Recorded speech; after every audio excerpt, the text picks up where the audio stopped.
Welcome to a story that will shake your heart, open your eyes, and change the way you see success forever. This is not a story about money. This is not about cars, planes, or billion-dollar empires. This is the story of a man who could have married the love of his life, but chose to take care of his sick grandmother. A man who built one of the biggest companies in the world, but still lives alone in a small house, with no wife, no children, no luxury. A man who had everything, and still chose to live like he had nothing. His name? Ratan Tata.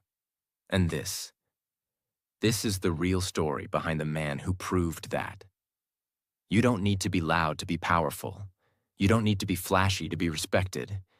You don't need to show off to inspire the world. If you're tired of fake success stories, if you're tired of influencers talking but not feeling, then this video is for you. In the next 4 parts, you will hear every single detail of Ratan Tata's life. From childhood to heartbreak, from leadership to loneliness, from failure to legacy. Step by step, with clear and emotional language. So stay with me until the end, because this story might just be the most powerful, emotional, and unforgettable life story you've ever heard. Now let's begin. Part 1. The boy who was born with a broken family, 1937 to 1955. Before the world called him Sir. Before the boardrooms and billion-dollar deals, Ratan Tata was just a shy little boy, born into a storm. Full name, Ratan Tata. Born December 28, 1937. Place, Bombay, now Mumbai, India. Family lineage, Tata family, one of India's most respected industrial families. But don't let the name fool you. Yes, he was born into wealth, but he was not born into peace. When Ratan was just 10 years old, something happened that would shape the rest of his life. His parents got divorced. Back in the 1940s in India, divorce was rare and shameful. He was sent to live with his grandmother, Lady Navajbai Tata. His younger brother Jimmy went too. But that day, Ratan lost the warmth of a mother's hug and the guidance of a father's hand. From that moment, he learned, sometimes the people who give you life are not the ones who stay in it. Lady Navajbai wasn't just a rich old lady. She was strict, wise, and deeply loving. She raised Ratan like her own son. She taught him discipline, simplicity, respect, and most importantly, kindness. He saw wealth all around him, but he wasn't spoiled. She made sure of it. She told him, "It doesn't matter how much money you have. It matters how you treat people." That lesson would become the foundation of his entire life. Ratan went to Campion School in Mumbai. He was quiet. He was shy. He didn't have many friends. Kids teased him. Why? Because his parents were divorced. Because he didn't show off. Because he preferred drawing, engineering, and dreaming alone. But instead of fighting back, he built strength inside. I will not become like the others, he thought. I will build something better, something kinder. After high school, Ratan got into Cornell University in the USA. He chose to study architecture, not business. Why? Because he loved design, creativity, and making things beautiful. His family didn't agree. They wanted him to study something useful, like engineering or business. But he stood firm. He believed in his dream, even if nobody else did. That's who Ratan was, a quiet rebel with a big heart. While studying in the US, Ratan fell in love for the first time. It was real. It was deep. They were planning to get married. But then, He got a call from India.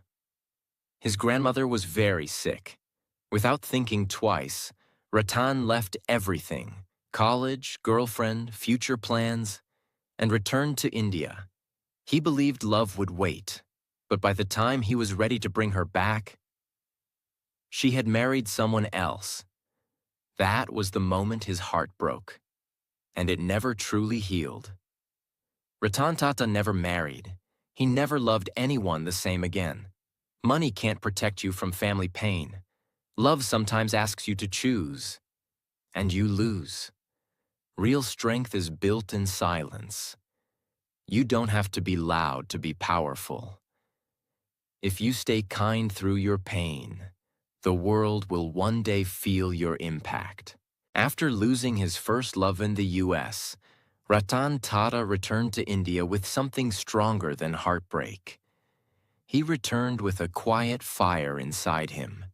He had just finished his bachelor's in architecture from Cornell University, and later, he completed an advanced management program at Harvard Business School, a course that would later help him lead one of the largest companies in the world.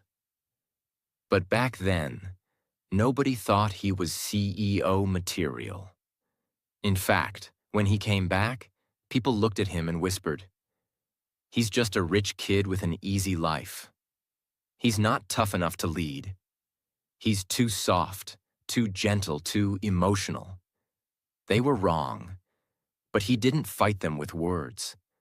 He decided to answer them with work. He didn't walk into an air-conditioned office. He didn't sit on a leather chair with coffee and meetings. No, Ratan Tata started at the bottom. In 1962, he joined Tata Steel in Jamshedpur, not as a director, not as a manager, but as a blue-collar worker. He worked on the factory floor. He handled furnaces, sweat, dirt, and machines. He wore a helmet, not a suit. He ate with workers, not executives. He wanted to learn the business from the ground up. That's who he was, a man who never wanted shortcuts. He worked day and night, learning every little detail about steel production, labor management, safety protocols, worker problems, factory operations, and all the while, others mocked him. Why is a Tata working in the heat like a laborer? But Ratan didn't explain himself. He was busy preparing for a battle nobody else could see. In the 1970s and 1980s, Ratan tried to bring new ideas to the Tata companies. He wanted to modernize them, introduce better designs, new thinking, fresh strategies. But the old leaders of the Tata Group, especially in the individual companies, didn't like him. They saw him as a kid interfering in their work. They didn't want change. They didn't want his suggestions. And they definitely didn't want him as a future chairman. Many senior executives openly said, "He will destroy the group if he takes over. He's not J.R.D. Tata. He's not a visionary." Even some board members rejected his plans, blocked his proposals, and told him to stay quiet. But here's what Ratan did. He didn't fight. He didn't shout. He didn't quit. He observed, learned, waited, prepared. Like a tiger in the shadows, he watched the problems building. Like a monk in silence, he worked on his knowledge and understanding. Years passed, and then the moment came. J.R.D. Tata was a legend. He led the Tata Group for decades. He started Air India. He was the face of Indian industry. People worshipped him. And when J.R.D. announced in 1991 that he would step down, everyone expected a strong, bold, old-style businessman to take his place. But J.R.D. surprised the world. He said, "Ratan will be my successor." The board was shocked. Some were angry. Others refused to believe it. How could Ratan, the quiet, soft, untested man, lead an empire of 90 companies, tens of thousands of employees, and billions of dollars? But JRD believed in something others didn't see. Ratan has honesty, humility, and heart. He has the courage to be kind in a cruel world, and that is the rarest leadership of all. And just like that, in 1991, Ratan Tata became the chairman of Tata Sons, the holding company of the entire Tata Group. But his real test was just beginning, because the Tata Empire was a mess. When Ratan became chairman, the Tata Group was not one united company. It was like a broken house with 90 rooms, each room doing its own thing. Each Tata company, Tata Steel, Tata Tea, Tata Motors, Tata Chemicals, etc., had its own bosses, own goals, and no unity. There was no shared vision, no brand identity, no common strategy, no global focus. And worst of all, many companies were losing money. India had just opened its economy to global competition. Foreign companies were entering, and the Tata companies were old, slow, and under pressure. Ratan was stepping into a battlefield, and almost every single powerful businessman in India believed he will fail. Even people inside Tata said, "We will not follow him." But Ratan didn't beg. He didn't fire people recklessly. He didn't make grand speeches. He began with one question: what does Tata mean to the world? And from there, he started a silent revolution. The first moves: restructure, reunite, rebuild. Step 1. Bring all Tata companies under one vision. He started bringing unity. One logo, the Tata T1 mission: trust, quality, simplicity. One direction, global leadership. Step 2. Cut the dead weight. He closed down loss-making units. He retired old leaders who refused to change. He focused on innovation, technology, and design. Step 3. Take bold bets. He launched Tata Indica, India's first homegrown car. Tata Consultancy Services, now one of the biggest IT companies. Rebranding of Tata Steel for international expansion. Step 4. Train leaders with values. He didn't just want managers. He wanted servant leaders, people who put ethics before ego, and slowly, quietly, powerfully, the empire began to rise. Part 2. The car that failed. The deal that shocked the world. 1998 to 2009.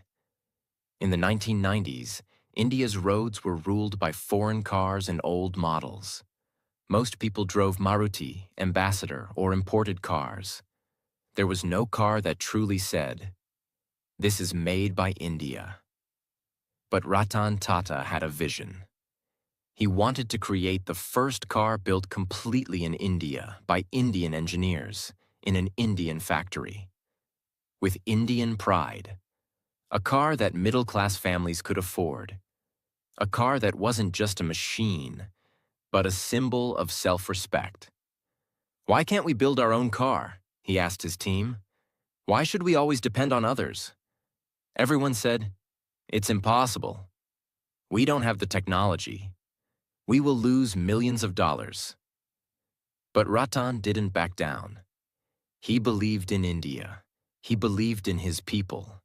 And in 1998, after years of research, sweat, and silent struggle, Ratan Tata launched his dream, Tata Indica.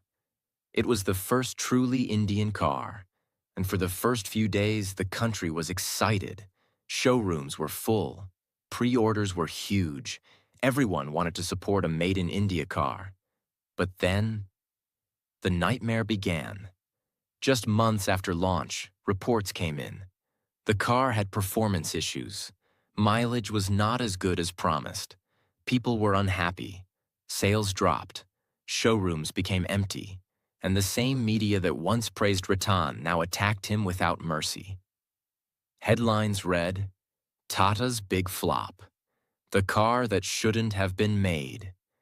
Ratan Tata's biggest mistake." And worst of all, people laughed.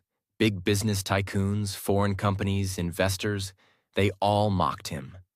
See, we told you he's not a real leader. He doesn't understand the market. He should resign. It was a storm, a dark, heavy storm of public failure. And then came the most painful moment. In 1999, Ratan Tata was advised by his board to sell the Tata Motors passenger car division, the same division that built the Indica. The loss was massive. The embarrassment was worse. It was personal. Ratan finally agreed, and with a heavy heart, he flew to Detroit, the home of America's auto giants, to meet Ford Motor Company. He sat across the table from Ford's chairman, hoping to sell his car business. But instead of respect, he was insulted.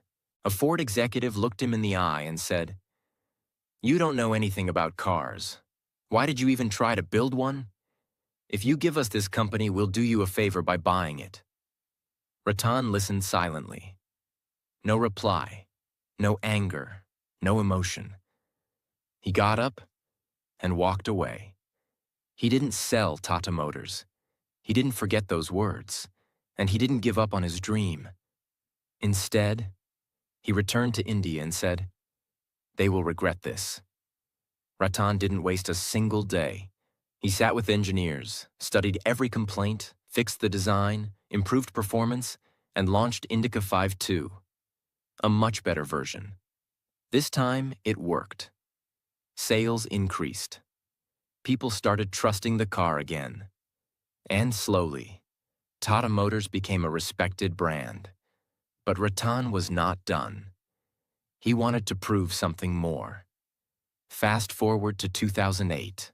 Ford, the same company that insulted him, was now in deep financial trouble. Their luxury brands, Jaguar and Land Rover, were losing money.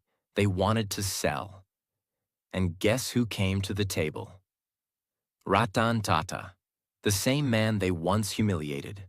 Ford executives now welcomed him with folded hands. In March 2008, Tata Group bought Jaguar and Land Rover from Ford for $2.3 billion. That's right, the man who was once told, "You don't know anything about cars," now owned two of the most iconic car brands in the world. And after the deal, the same Ford chairman who insulted him said, "You are doing us a big favor by buying our company."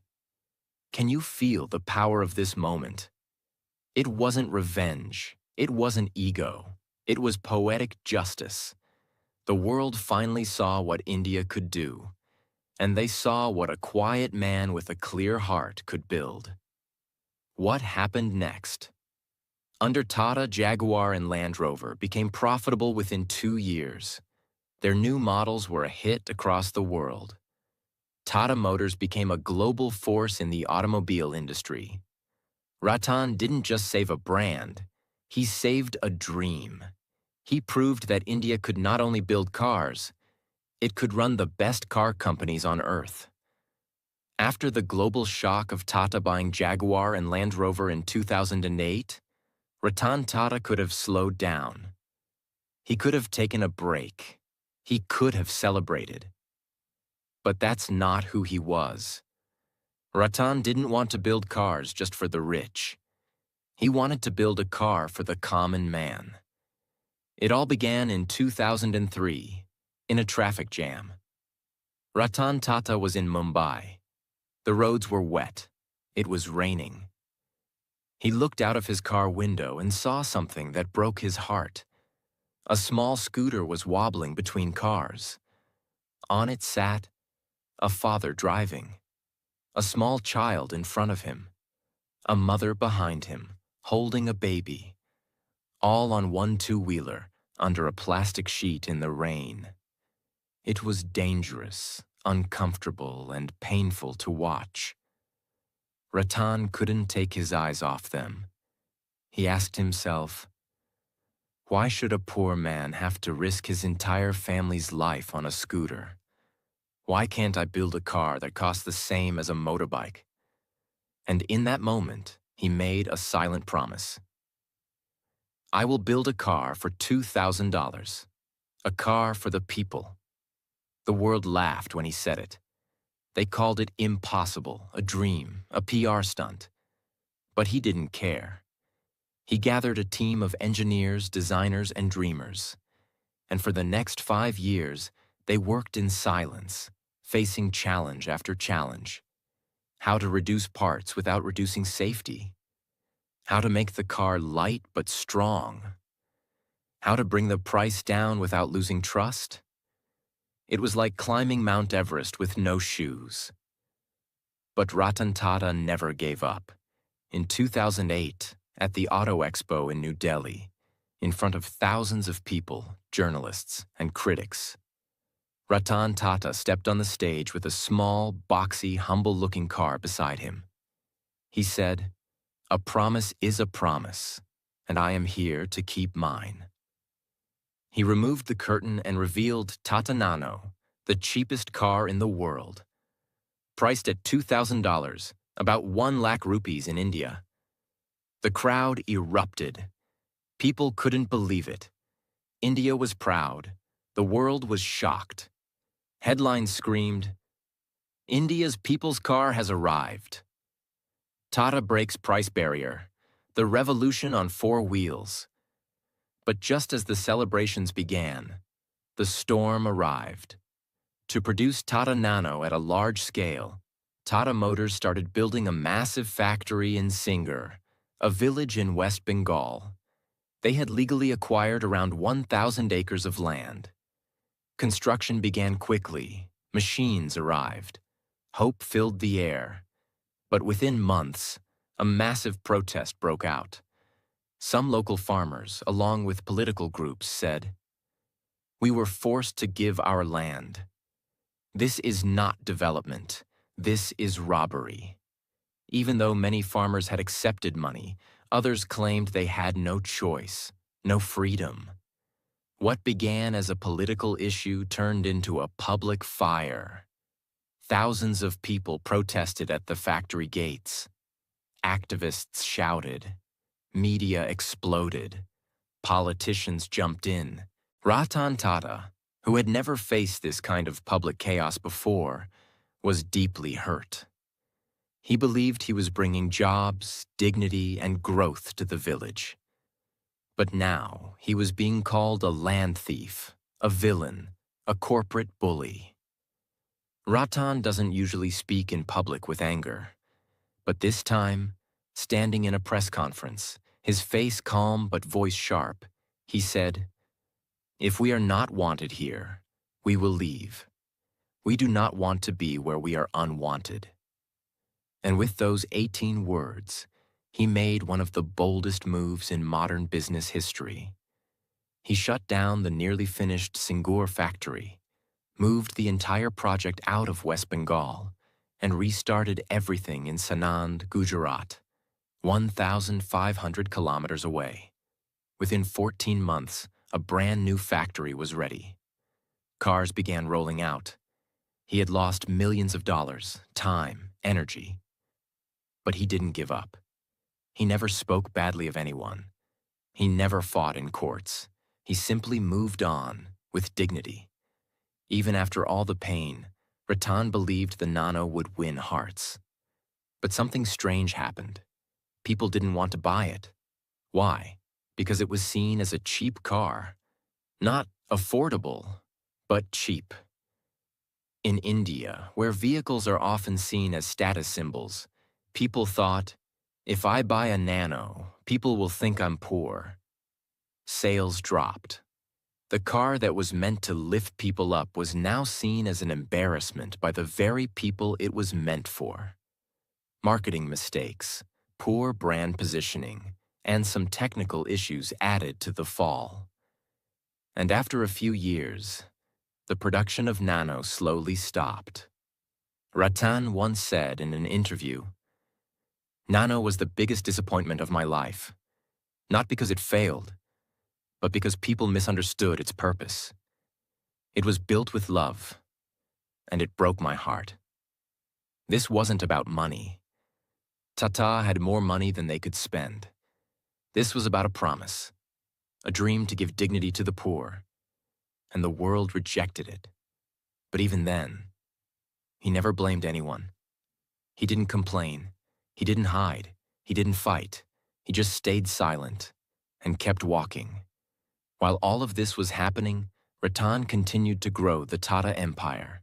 He focused on corporate social responsibility, CSR, global expansion, innovation across Tata Steel, Tata Chemicals, Tata Power, supporting startups, youth innovation, and rural education.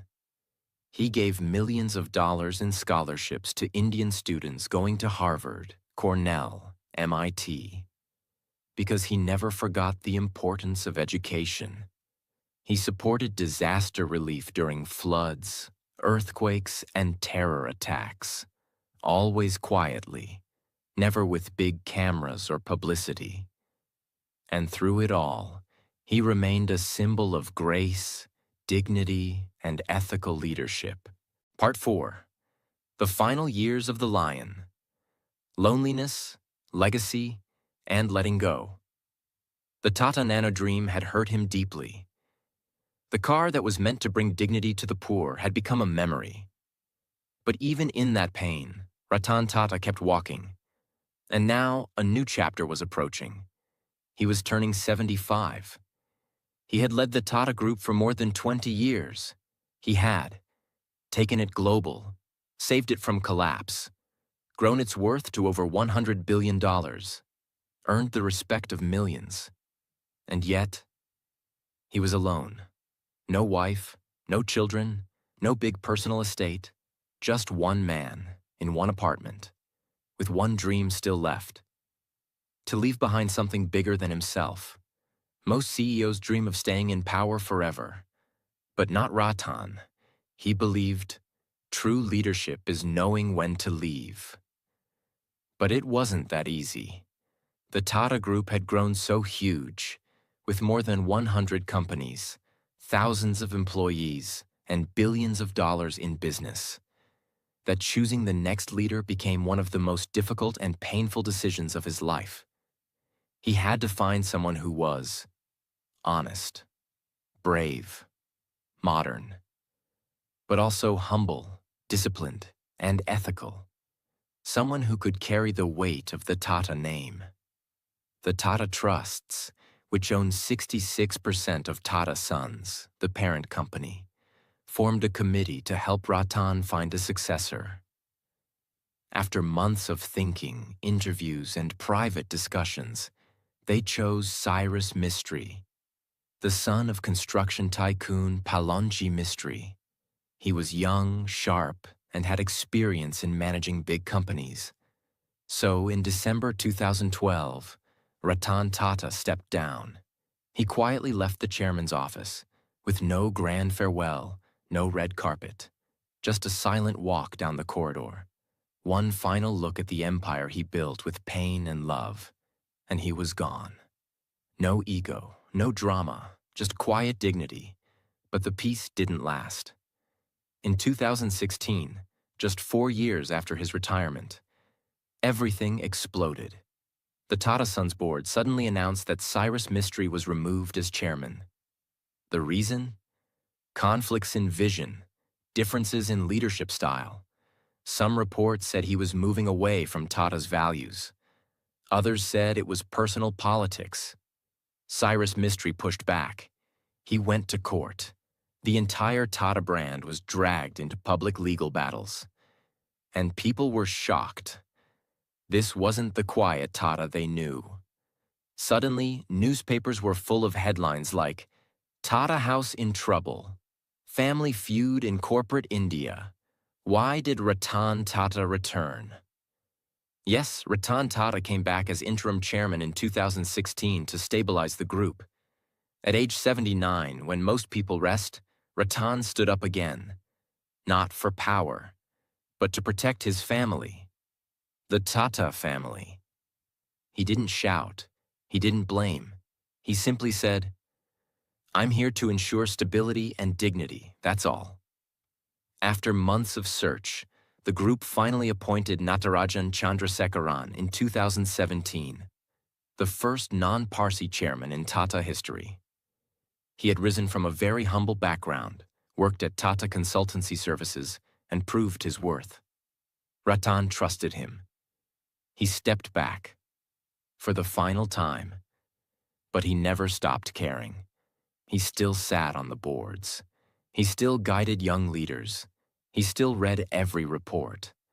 But his body was tired, his eyes were slower, and his heart was full of memories, scars, and quiet victories. Ratan Tata lived alone in a simple apartment in Kolaba, Mumbai. No bodyguards, no butlers, no gold, no parties. He lived with a few dogs. He had a small office where he worked daily, even after retirement. He drove himself. He replied to emails personally. He sometimes visited Tata hospitals without telling anyone, to meet poor patients. He loved dogs, especially strays. He adopted many. Design and architecture. Reading quietly. Helping unknown startups and young entrepreneurs. He never wanted to be called a billionaire. He once said, "I don't want to be remembered for how much money I made. I want to be remembered for the difference I made." But in private, he also had pain. He once told a friend, "I have achieved a lot, but I have no one to share it with." He had no children. He had no partner. He had only memories. In his final years as active leader, Ratan focused on Tata Trusts, giving away over $100 million every year for education, health, water, nutrition, and rural development. Building cancer care networks across India, because he saw poor patients suffer alone. Creating centers for innovation for young Indian engineers. Mentoring startups and investing in them, not for profit, but to see new dreams rise. Some of the startups he supported: Ola, Snapdeal, Urban Ladder, Nestaway, Paytm. He didn't ask for shares. He didn't demand returns. He just gave money, advice, and encouragement. And always with the same words. Do it with honesty. Never forget why you started. He's not loved because he's rich. He's loved because he's honest. He's kind. He never takes credit. He never shows off. He respects even the lowest worker. He stood by India when others ran away. During the 26th of November Mumbai terrorist attack, he personally visited the families of those who died, whether they were hotel guests or cleaning staff. He rebuilt their homes, paid their children's education, quietly. He was the only industrialist who stood outside the hospital in the rain, alone, without cameras, just to see how the injured were doing.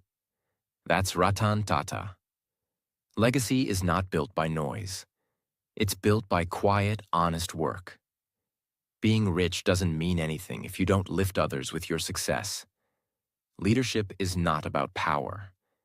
It's about responsibility.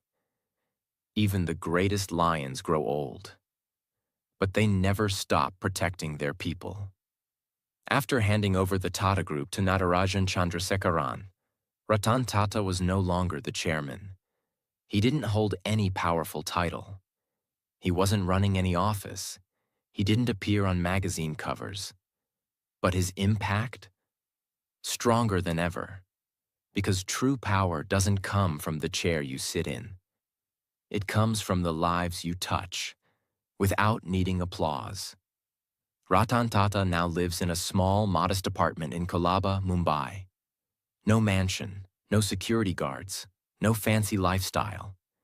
He wakes up early, feeds his dogs, sometimes drives his own car, and spends most of his time doing things that bring peace to his soul, not power to his name. Every day he visits Tata Trust's office, reads letters from common people, writes personal replies, supports new ideas from youth, donates to causes without ever announcing it. His staff says, He never shouts. He never shows anger, even when people betray him. He just goes quiet. In a world where leaders crave cameras, Ratan Tata found peace in disappearing from the spotlight. But the light he left behind, it only grew brighter. Behind the success, the fame, the love from millions, there is a silence that lives with him. He never married. He never had children. He spends most of his nights alone. He once said in an interview, "There are days when I wish I had someone beside me at the dinner table. But I also believe my life was meant for something else." He still remembers the woman he almost married in Los Angeles, the one he lost because of duty, family, and fate. He never tried again. He never searched again. Instead, he gave his love to his dogs, his people, his work, his country, and above all, to his values. Ratan Tata's softest side? His unconditional love for animals. He has adopted many stray dogs, some blind, some injured, some abandoned. They live with him. They sit beside him while he works. He feeds them himself. In fact, the Tata headquarters in Mumbai has a special space where stray dogs live peacefully, because Ratan insisted on it. He once said, "Animals don't pretend. They don't cheat. They just love you. And that's rare in this world." In a world filled with false friends, Ratan found loyalty in paws and eyes that couldn't speak. Though he never wanted awards, the world couldn't ignore him. He has received Padma Bhushan, 2000, Padma Vibhushan, 2008, Knight Grand Cross of the British Empire, Carnegie Medal of Philanthropy, honorary doctorates from top universities like Harvard and Cornell, named in Time magazine's 100 most influential people. But do you know his response? "These are not mine. These belong to the people who trusted me." He never kept trophies in his house.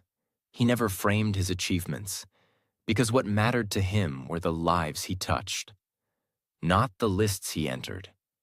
Even after retirement, Ratan Tata kept working behind the scenes on Tata Cancer Care, building over 60 cancer care centers across India, for poor families who couldn't afford treatment, free food, transport, shelter for patients, rural water projects, bringing clean water to over 2,000 villages, creating rainwater harvesting systems, training villagers to manage their own water, education programs, full scholarships to poor children for global universities, free digital learning programs in rural India, startup mentorship, investing in small ideas, big dreams, funding young minds who had no investors, never asking for returns.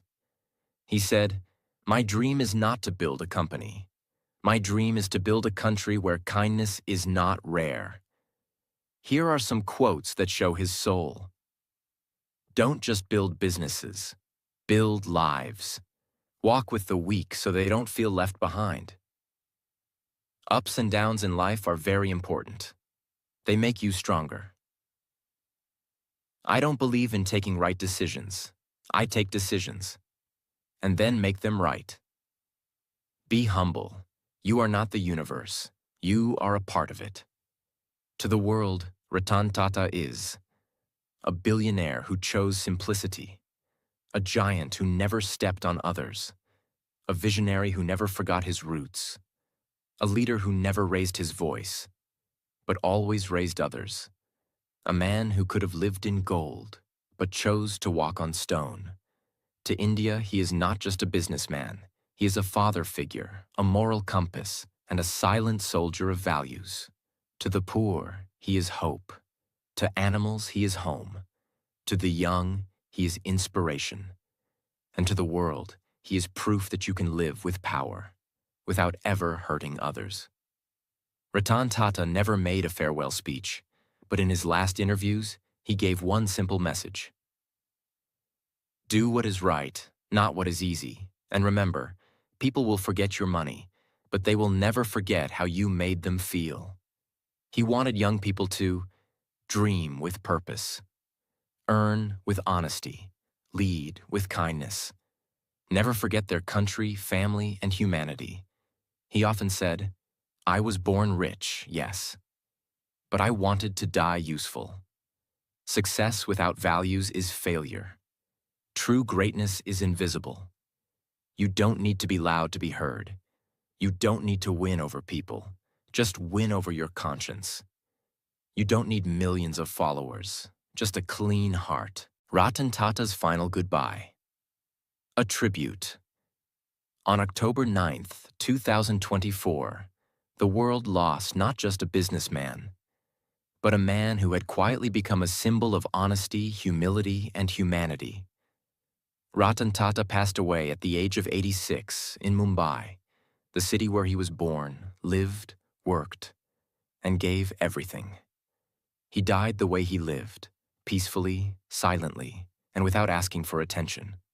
No luxury hospital, no headlines written by him, no goodbyes broadcast on TV. Just a quiet breath, and a world that paused to say, thank you, sir. After his death, Tata Group observed a day of silence. Tributes poured in from presidents, prime ministers, CEOs, workers, and students. His entire $460 million, 3,800 crore rupees, personal estate was gifted to Tata charitable trusts, just as he had promised. The dogs he rescued were cared for in his name. The hospitals he built now have his name on their walls, but not for ego, for memory. The man who could have taken everything chose to leave it all behind. He didn't die rich. He died useful. Before he passed, Ratan Tata left behind one simple message for the future generation. Always do the right thing, even if no one sees you. Help people, even if they can never repay you. Live with honesty. Lead with love.